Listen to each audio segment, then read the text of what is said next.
तुमच्यासोबतही असं होतं का की शेवग्याची शेंगाची डाळ बनवायची आहे, पण शेंगा जास्त शिजल्या की त्याचा गाळ होतो आणि कमी शिजल्या की त्या चामट लागतात. तर आज मी तुम्हाला अशी एक ट्रिक सांगणार आहे ज्याने तुमची शेवग्याची डाळ हॉटेलपेक्षाही जास्त टेस्टी होईल. नमस्कार, मी सायली आणि सायलीज रेसिपीजमध्ये आज आपण बनवत आहोत अस्सल महाराष्ट्रीयन पद्धतीची शेवग्याच्या शेंगाची डाळ. तर रेसिपी शेवटपर्यंत नक्की बघा. तर इथे मी अर्धा कप तूर डाळ आणि पाव कप मूग डाळ स्वच्छ धुवून त्यामध्ये हळद आणि तेल टाकून छान शिजवून घेतलेली आहे. डाळ आपल्याला छान घोटून घ्यायची आहे. तुम्ही पाहू शकता संपूर्ण डाळ छान शिजलेली आहे. इथे मी 3 शेंगा घेतलेल्या आहेत आणि त्या कट करून त्याची सालं काढून घेतलेली आहेत.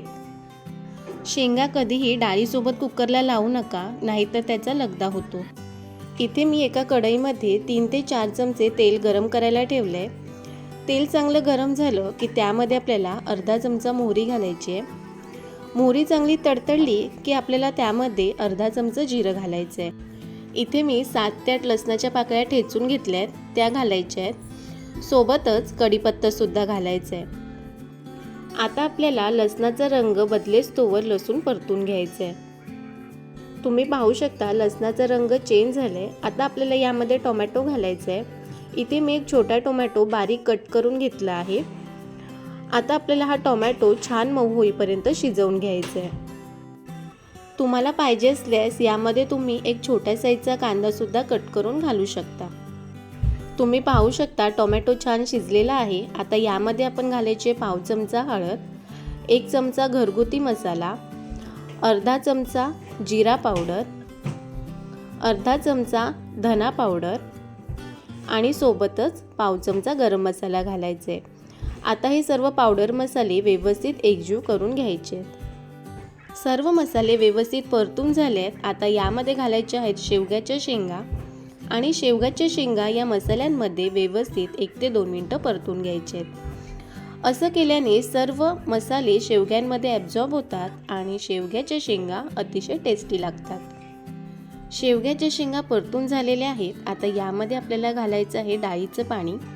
तर इथे मी अर्धी डाळ घालणार आहे आणि उरलेली डाळ मी नंतर घालणार आहे. आता या डाळीमध्ये शेवग्याच्या शेंगा छान शिजवून घ्यायच्या आहेत. शेवग्याच्या शेंगांमध्ये भरपूर प्रमाणात पोषक तत्वे असतात.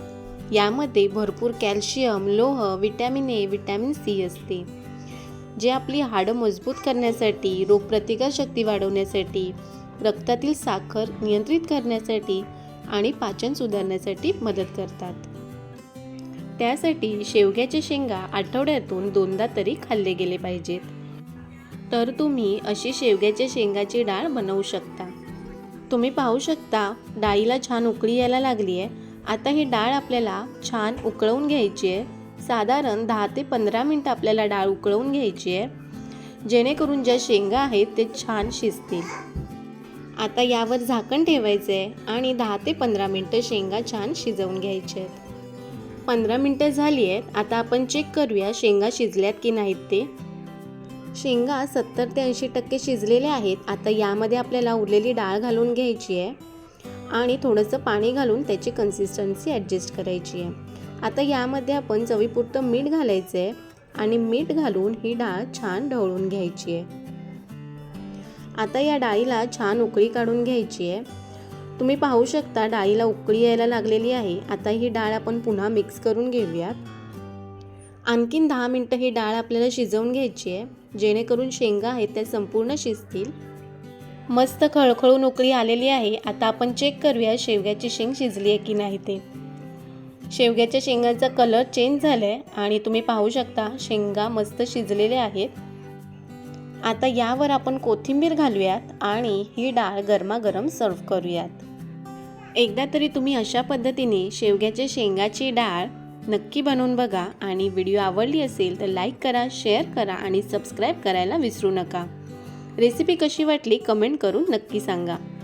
पुन्हा भेटूया अशाच नवनवीन रेसिपीजसोबत. थँक्यू.